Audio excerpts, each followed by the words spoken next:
Assalamualaikum warahmatullahi wabarakatuh.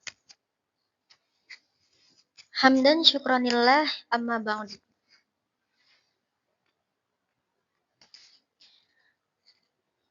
Pertama-tama yang saya hormati dosen pengampu di mata kuliah Bahasa Indonesia Ibu Syahada Al-Baqiyatul Karimah MPD yang semoga selalu diberi kesehatan. Perkenalkan nama saya Ratno Halimah Trianingrum dari Prodi PGMI semester 1. Saya di sini ingin mempresentasikan pengaruh lingkungan kelas terhadap konsentrasi belajar siswa MI. Sebelumnya saya akan menjelaskan pendidikan di Madrasah Ibtidaiyah itu merupakan tahap dasar yang sangat penting dalam pembentukan pengetahuan, sikap, dan karakter siswa. Pada usia ini, anak-anak berada dalam masa pertumbuhan dan perkembangan yang pesat, baik secara fisik, emosional, sosial, maupun intelektual. Oleh karena itu, berbagai faktor yang mendukung proses pembelajaran perlu diperhatikan secara serius. Salah satunya adalah lingkungan kelas. Di dalam PPT ini, saya akan menjelaskan bagaimana elemen fisik lingkungan kelas mempengaruhi konsentrasi siswa MI.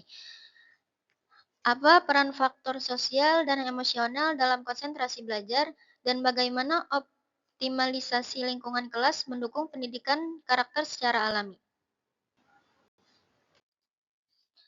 Dan ini saya akan menjelaskan pentingnya lingkungan kelas terhadap konsentrasi siswa MI. Lingkungan kelas memiliki pengaruh besar terhadap keberhasilan belajar siswa MI, baik dari segi akademik maupun pembentukan karakter. Oleh karena itu, guru dan siswa perlu bekerja sama menciptakan suasana kelas yang nyaman, aman, dan menyenangkan agar proses pembelajaran berjalan secara optimal. Untuk selanjutnya, saya akan menjelaskan beberapa pengaruh lingkungan kelas yang sangat berpengaruh dalam konsentrasi belajar siswa MI. Yang pertama itu pengaruh elemen secara fisik. Di dalamnya itu terdapat pencahayaan. Pencahayaan yang cukup alami maupun buatan membuat siswa lebih fokus dan tidak cepat lelah. Ruangan yang terlalu gelap bisa membuat siswa lagi cepat mengantuk, dan sedangkan terlalu terang dapat menyilau dan mengganggu penglihatan. Tingkatan pencahayaan yang ideal tidak hanya membuat visual lebih nyaman, tetapi juga meningkatkan kewaspadaan dan merespon siswa terhadap materi yang disampaikan. Untuk selanjutnya itu ada siklus udara dan suhu.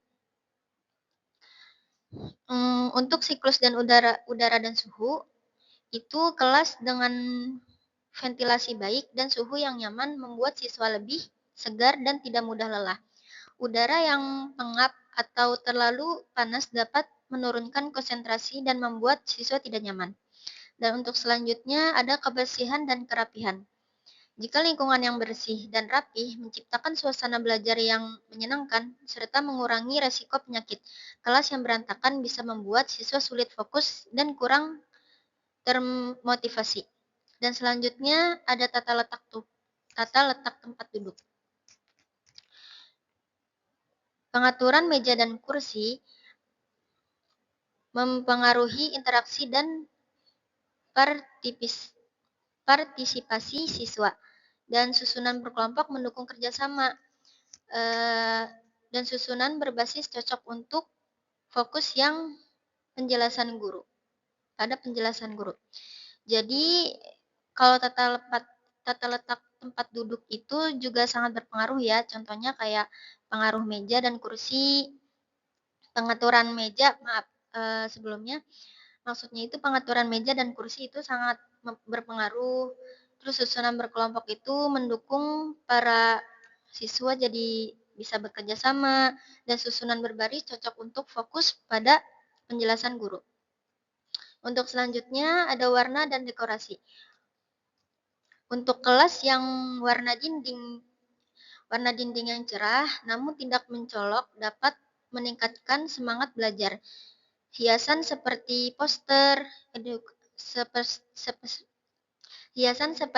edukatif juga bisa menambahkan motivasi dan memperkaya wawasan. Dan untuk selanjutnya ada fasilitas dan sarana. Untuk fasilitas, kesediaan papan tulis, proyektor, buku, dan alat belajar lainnya juga sangat mendukung proses pembelajaran menjadi lebih efektif dan menarik.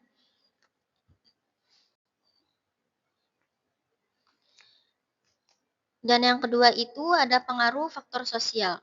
Pengaruh faktor sosial itu seperti hubungan guru dan siswa, interaksi antar siswa, norma dan aturan kelas, dukungan sosial, keberagaman sosial dan budaya. Hubungan guru dan siswa itu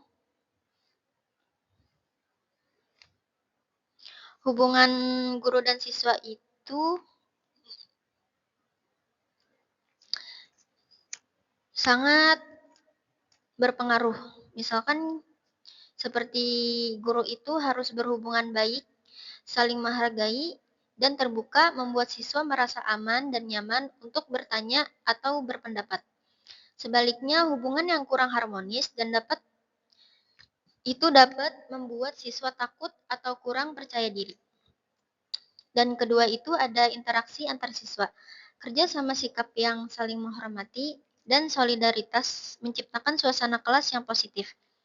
Jika di dalam kelas itu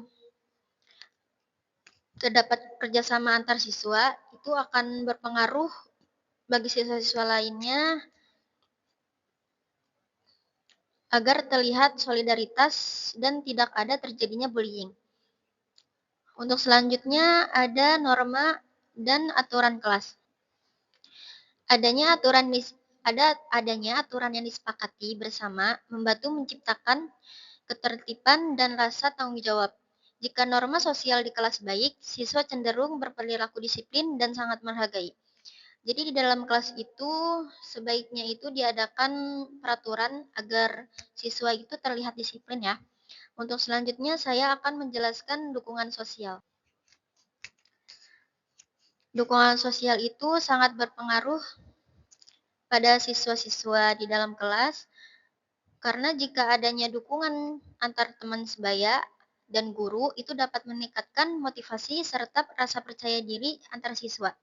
Siswa akan merasa lebih didukung dan biasanya akan lebih aktif dan bersemangat dalam berbelajar. Dan selanjutnya saya akan menjelaskan keberagaman sosial dan budaya. Keberagaman sosial dan budaya itu seperti perbedaan latar belakang sosial, budaya, atau ekonomi yang dapat memperkarya pengalaman belajar. Jika ada bedanya sosial dan budaya ataupun ekonomi, itu sebaiknya disikapi dengan sikap toleransi dan saling menghargai. Untuk selanjutnya, saya akan menjelaskan yang ketiga, yaitu pengaruh lingkungan emosional.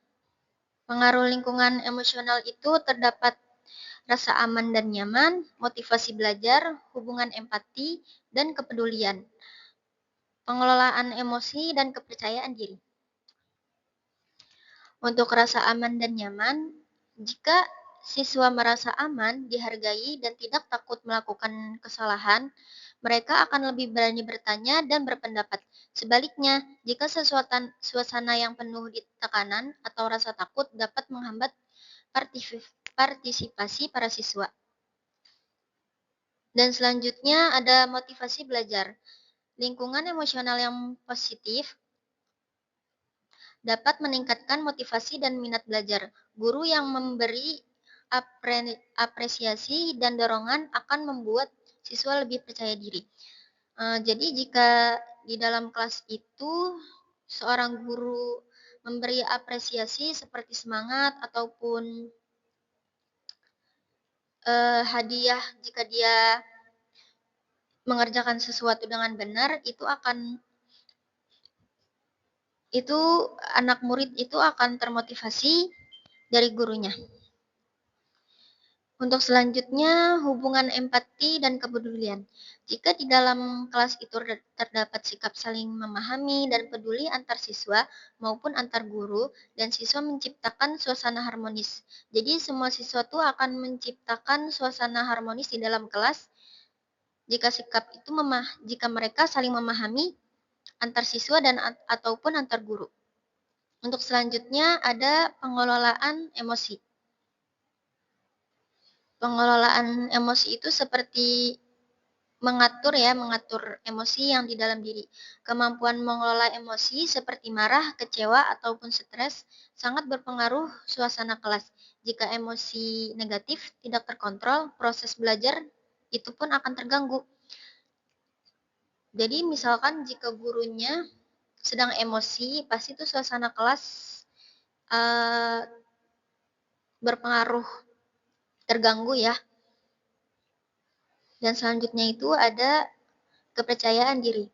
Lingkungan yang mendukung perkembangan diri akan membantu siswa merasa mampu dan yakin terhadap kemampuannya.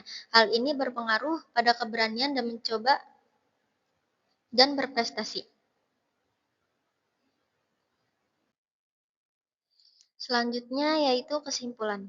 Secara keseluruhan, pengelolaan lingkungan kelas yang baik menjadi investasi strategis dalam pendidikan dasar berbasis Islam, sejalan dengan prinsip pendidikan karakter yang menekankan kenyamanan holistik siswa. Terciptanya lingkungan sekolah yang baik sesuai dengan standarisasi pendidikan, maka akan meningkatkan minat belajar peserta didik dan mempermudah pelaksanaan pembelajaran yang kondusif, sehingga tujuan pembelajaran dapat tercapai dengan baik dan lancar. Jadi, saya akan menyimpulkan lingkungan kelas itu memiliki pengaruh signifikasi terhadap konsentrasi belajar.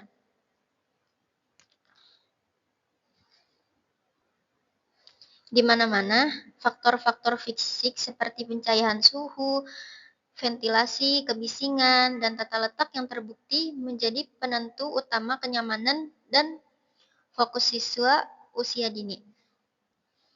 Dan pada intinya, terciptanya lingkungan sekolah yang baik sesuai dengan standarisasi pendidikan, maka akan meningkatkan minat belajar peserta didik dan mempermudah pelaksanaan pembelajaran yang kondusif. Sebelumnya cukup sekian yang saya sampaikan. Jika ada kata-kata yang kurang berkenan, saya mohon maaf, dan jika ingin ditanyakan, bisa bertanya di kolom komentar. Wassalamualaikum warahmatullahi wabarakatuh.